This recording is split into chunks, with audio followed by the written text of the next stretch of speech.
Bienvenue à cette deuxième session du séminaire organisée par l'Observatoire Boutros-Ghali, l'OIF, le département des opérations de maintien de la paix et le département de l'appui aux missions, qui porte donc sur la mise en œuvre de l'initiative Action pour le maintien de la paix, le défi des partenariats et de la performance.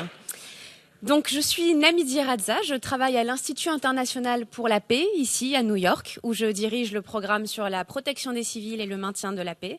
J'ai auparavant travaillé pour les Nations Unies, y compris sur le terrain, au sein des opérations de maintien de la paix.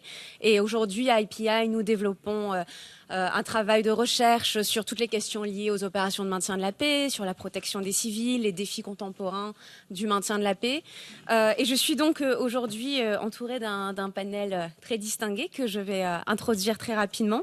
Ce matin, la conversation nous a amené à considérer la question du dialogue triangulaire. Et on a eu ces présentations donc sur la déclaration des engagements communs et une réflexion préliminaire sur ce qu'elle signifiait. Aujourd'hui, pour cette session, nous proposons de nous pencher sur la question spécifique des partenariats. Et j'ai donc le plaisir de modérer ce panel qui nous apportera, je pense, un apport crucial pour réfléchir à ces questions de partenariat. La déclaration d'engagement commun signée le mois dernier couvre de nombreux aspects liés à la coopération et au partenariat. La déclaration couvre les questions de renforcement de la collaboration et de la planification avec d'autres organisations, des organisations internationales, régionales ou sous-régionales. Elle parle aussi de la délimitation des rôles entre chacune de ces organisations dans leur coordination et leur coopération, de l'Union africaine et de la nécessité de financement plus prévisible et plus durable, du rôle également des gouvernements hôtes dans cette coopération et ces partenariats pour continuer les efforts pour pérenniser la paix et coopérer avec les missions de paix qui sont sur leur sol.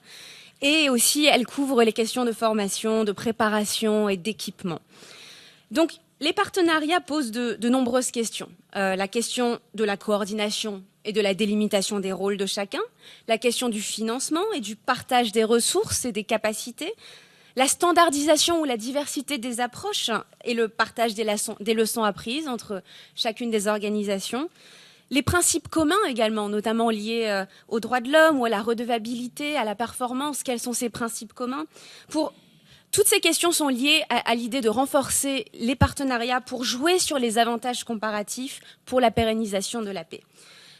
Quand on parle de partenariat, on parle bien sûr de partenariat entre différentes entités, les Nations Unies et les autres organisations internationales, régionales et sous-régionales. Mais aussi le Conseil de sécurité, les pays contributeurs de troupes, toutes ces entités, également incluant les États hôtes et le secrétariat, doivent travailler ensemble. Et donc, c'est l'objet de notre conversation aujourd'hui. Donc, les objectifs de cette session sont d'explorer les leçons apprises sur le terrain, les bonnes pratiques et les défis également liés à ces partenariats sur le terrain. Des défis liés au déploiement parallèle, au déploiement conjoint, à la coopération triangulaire telle qu'elle se traduit sur le plan opérationnel et stratégique pour les missions. Donc, je suis heureuse d'avoir à mes côtés des intervenants dont l'expérience et l'expertise peut aujourd'hui nous permettre de mieux considérer la mise en œuvre de cet axe important de Action for Peacekeeping et dont les perspectives, je pense, sont diverses. Le leadership civil et militaire des missions, des experts de formation et de renforcement des capacités, des représentants des contributeurs au maintien de la paix. Je pense que leurs perspectives vont être cruciales pour ce débat et je vais donc présenter chacun de nos panélistes aujourd'hui. Monsieur Mohamed Saleh Anadif, vous êtes le représentant spécial du secrétaire général au Mali et le chef de la MINUSMA, la mission de stabilisation au Mali. Vous apportez une vaste expérience diplomatique à la fois sur le plan national et international. Vous avez été ministre des Affaires étrangères du Tchad, également chef de cabinet du président et secrétaire général de la présidence. Vous avez également occupé des fonctions de représentant permanent de l'Union africaine auprès de la Commission européenne. Et vous avez participé à plusieurs processus de paix sur le continent, notamment au Niger, en République centrafricaine et au Soudan. Et vous avez été le représentant spécial et le chef de la mission de l'Union africaine en Somalie. Monsieur Oumar Bikimo, vous êtes le chef d'état-major adjoint de la force G5 Sahel, ancien commandant par intérim de la force de la MINUSMA et ancien chef des forces armées tchadiennes d'intervention au Mali, Fatim. Monsieur Jean Baillot, vous êtes directeur du programme Opération de maintien de la paix, au Thémis Institute, et vous êtes également l'ancien commandant de force adjoint de la MONUSCO, la mission des Nations Unies au Congo, en République démocratique du Congo. Vous avez été conseiller militaire adjoint à New York auparavant, ainsi que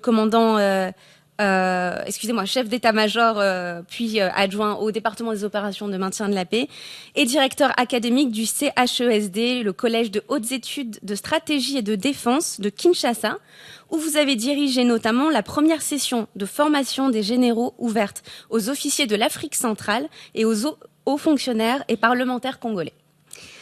Colonel-major Guy-Antoine Adjao, vous êtes conseiller militaire de la mission permanente du Bénin auprès des Nations Unies.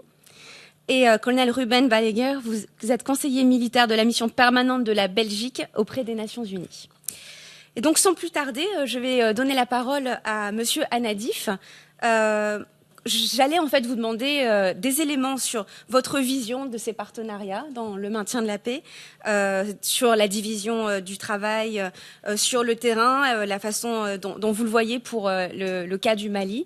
Et je vous laisse intervenir.